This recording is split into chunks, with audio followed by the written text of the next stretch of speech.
আসসালামু আলাইকুম everyone, welcome back to my channel. আশা করছি আপনারা সবাই অনেক বেশি ভালো আছেন। আমি আলহামদুলিল্লাহ ভালো আছি। দেখতে দেখতে আসলে আমার ঢাকায় ফেরারও সময় হয়ে গেল। তো আমি ইনশাল্লাহ আগামীকাল ঢাকায় যাচ্ছি। তো এখানে আমি চলে যাব বলে ভাইয়া আমার জন্য ঘি এনেছে। আমি ভাইয়াকে আনতে নিষেধ করেছিলাম, তারপরও দেখছি ভাইয়া এখানে 1 কৌটা ঘি এনেছে। এই ঘিটা আমাদের সবারই খুব পছন্দের। তো এখান থেকে আবার ভাবি একটু নিচ্ছিল আফরাকে খাওয়ানোর জন্য, যেহেতু আজকে এনেছে একদমই টাটকা।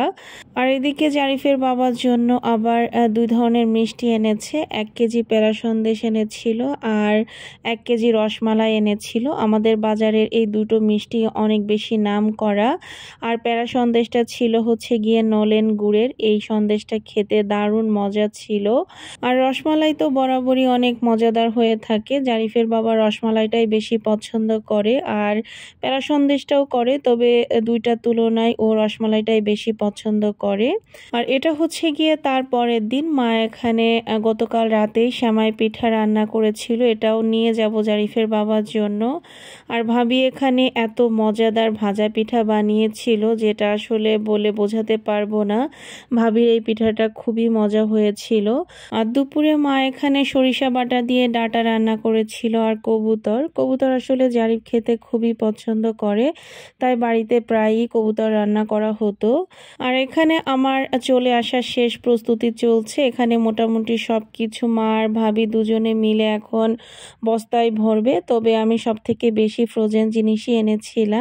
আর এখানে আমার বাবার পাগলামি দেখেন, সে নতুন একটা কমপ্লিট স্যুট বানিয়েছে। তো আমি যাওয়ার আগে সে সেটা পরে আমাকে দেখাচ্ছিল। তো আমি আব্বাকে বলছিলাম যে তোমাকে বেশ মানিয়েছে। আসলে এটাই হচ্ছে গিয়ে বাবার ভালোবাসা।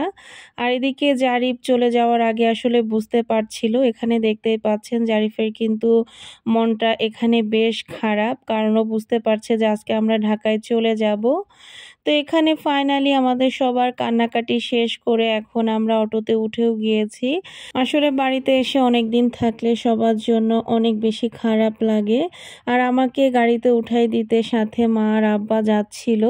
তো এদিকে আমাদের সবার যাওয়া দেখে আফরাও আসলে কান্নাকাটি শুরু করে দিয়েছিল। তো অবশেষে আফরাকে নিয়েই আমরা রওনা হয়েছিলাম। তবে আমি আসলে একটা ব্যাগ ভুলে বাড়িতে রেখে এসেছিলাম। তো ভাইয়া যখন ব্যাগটা দিতে আসে তখন আফরা আবার ভাইয়ার সাথে চলে যায়, মানে ওর বাবাকে দেখে ওর বাবার সাথেই চলে যায়। তো যাই হোক, এখন আমরা বেশ খানিকটা রাস্তা চলেও এসেছি। এই মুহূর্তে আসলে আমি জানতাম না যে আমি ব্যাগটা বাড়িতে ফেলে এসেছি। বেশ খানিকটা রাস্তায় আসার পরে আমার হঠাৎ মনে হয়েছে যে ব্যাগটা বাড়িতে ফেলে এসেছি। সাধারণত আমার এরকম কখনোই হয় না, তবে এবার কেন যে হলো নিজেই বুঝতে পারলাম না।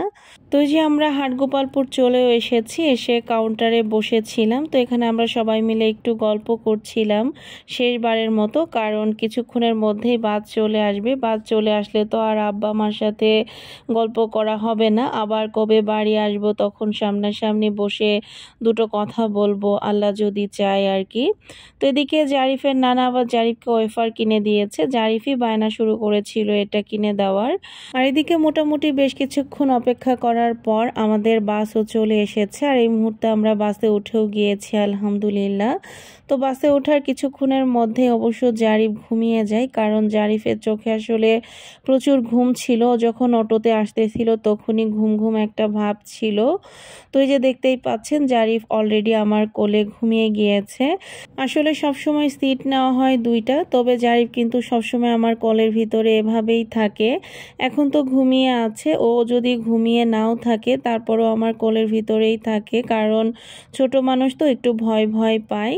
তবে আমার বাবাটা আমার সাথে থাকলে কিন্তু আমি অনেক বেশি সাহস পাই। তো যাই হোক, এই মুহূর্তে আমরা কামারখালী ব্রিজের উপরে আছি, অলরেডি ভিডিওতে দেখতেই পাচ্ছেন। তো তারও বেশ কিছুক্ষণ পরে এখন হচ্ছে গিয়ে একটা জায়গায় 15 মিনিটের মতো বিরতি দিয়েছিল। তো আমি জারিফকে নিয়ে একটু বাইরে এসেছিলাম। আর এখানে আমি একটু ঝালমুড়ি নিয়েছিলাম আর জারিফ নিয়েছিল একটা চিপস।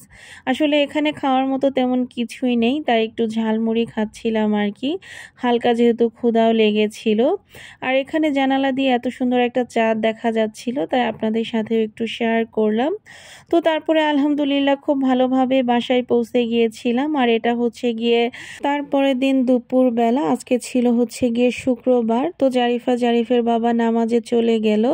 আর এখানে আজকে আমি রান্না করেছিলাম একটু খাসির মাংস আর বাড়ি থেকে যে লাউ শাকগুলো এনেছিলাম তো সেটা আলু দিয়ে রান্না করেছিলাম।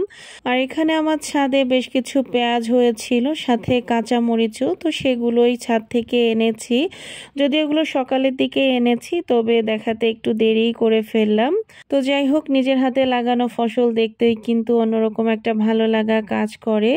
তো এখানে দুপুরের খাওয়া দাওয়া করে আমরা একটু বড়ই খাচ্ছিলাম। এগুলো হচ্ছে গিয়ে হালকা টক বড়ই, আর বড় বড় যে দুইটা দেখতে পাচ্ছেন এগুলো হচ্ছে গিয়ে মিষ্টি বড়ই। আর এদিকে সন্ধ্যায় জারিফ এবং জারিফের বাবা দুজনে নামাজ আদায় করছিল। তো এই দৃশ্যটা আসলে একটু ক্যাপচার করলাম, দেখতে অনেক ভালো লাগছিল। তো জারিফ আবার আমাকে দেখে একটু দুষ্টুমি করছিল। তো আজকের ভিডিওটা আপনাদের কাছে কেমন লেগেছে অবশ্যই কিন্তু কমেন্টস করে জানাতে ভুলবেন না। সবাই ভালো থাকবেন, সুস্থ থাকবেন, আমাদের জন্য দোয়া করবেন। আল্লাহ হাফেজ।